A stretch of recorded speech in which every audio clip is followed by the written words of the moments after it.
wa Nyamugenda. Kera habayeho umugabo akitwa Nyamugenda.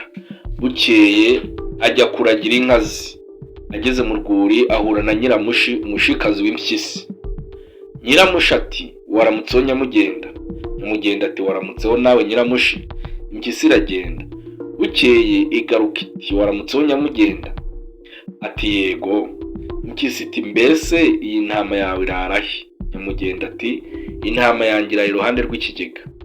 Impyisi irongera iramubaza iti iki kintu ufite ni iki? Undi ati ni ubuhiri bwanjye. Impyisi iti ubumaze iki? Nyamugenda ati nkabukubita ikinteye iwanjye nijoro. Impyisi iti icyo ni igiki? Nyamugenda ati ni icumu nkaritera uje kuntera iwanjye. Impyisi iti yeee. Bwije Nyamugenda aracyura, intama yizirika ku kigega, arugarira, yicara ku gicaniro.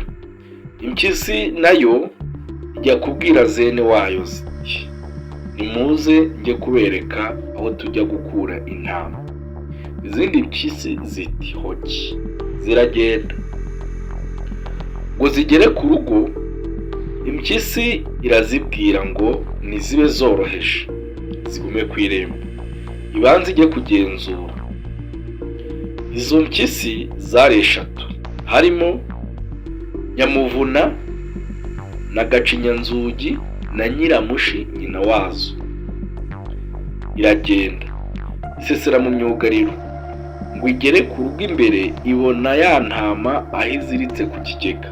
Iromboka yegera ya ntama ngo ijye kuyicakira. Nyamugenda yikubita ubuhiri mu gahanga, iriruka ngo igere ku nkike y'urugo, yongera kwikubita ubuhiri. Impyisi irasimbuka irenga imyugariro. Igeze ku zindi mpyisi zitegereje ku irembo, zibonye ntacyo izanye, zirayibaza ziti n'ibiti. Impyisi iti nimuhore mundeke mwabana mwe, nabatabaje ngo muze mumfashe mwanga kuntabara. Zirasubiza ziti witubeshye, ntacyo waruzanye, ahubwo twumvise utaka bagukubise ubuhiri. Impyisi iragenda igere hirya, zibona nyina acumbagira ziti mukecuru n'iki kucumbagira? Nyiramushi arazisubiza ati ntacyo bana banjye. Bukeye Nyiramushi igaruka kwa Nyamugenda, isanga ari maso, arinze urugo rwe. Ivuguta umuti w'uburozi irawumutera.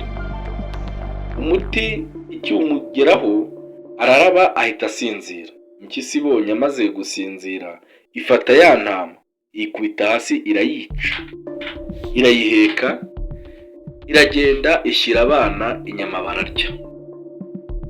Mu wundi mugoroba ya mpyisi iragenda, igeze mu nzira ihura n'umugore ujya kwa Nyamugenda. Iramuyora imukubita hasi, imwaka inkanda yari yambaye n'uruhu yari yiteye, ibyikubitamo. Iragenda no kwa Nyamugenda, isanga akirwaye ya ndwara y'uburozi yamuteye. Irasuhuza iti mbese Nyamugenda ko warembye? Atayi kari wowe wampaga umwambaro, none ngize ntewe. Impyisi yinjira mu nzu, bagira ngo ni mushiki wa Nyamugenda uje kumureba. Bararamukanya. Abana bagize ngo baratsa mu ziko, iti reka abana mwikwatsa, sinambaye neza mutabona ubwambure bwa mukecuru. Barayigaburira, hanyuma baranayisasira, ndetse bayiha akana ko kuyiraza. Ka kana kamaze gusinzira, impyisi irakarya, irabyuka ijya aho Nyamugenda yari aryamye. Iricara baganira, imubaza uko amerewe. Yungamo iramubaza iti ko ntawe umenya amaherezo y'indwara, iyi ndwara yawe ibaye simusiga, twazagushyingura hehe? Nyamugenda arayisubiza ati bazampambe mu kibumbiro cy'inka zanjye. Maze kuvugana, Nyamugenda agatotsi karongera karamutwara. Ya mpyisi imukubita amenyo ku ijosi, iramuhwanya, imuca umutwe, irawirukankana. Impyisi imaze kugenda, Abantu baza kumusura basanga intumbi ivirirana barumirwa, bajya kumuhamba mu iriba ry'inka ze nk'uko yari yarabitegetse. Hashize iminsi bamaze guhamba Nyamugenda, Nyiramushi abwira ibyana byayo iti intumbi ya Nyamugenda bayihambye mu kibumbiro cy'inka ze, nimujye kuyitaburura muyizane tuyirye.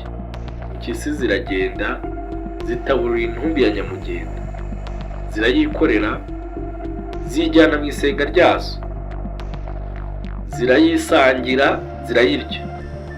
Zimaze kwijuta ziraryama zirasinzira. Umushumba wari uragiye inka hafi ya cya kibumbiro Nyamugenda yarahambyemo ajya gutabaza imuhira. Abantu barahurura, bageze mu kibumbiro basanga imva ya Nyamugenda yasamye.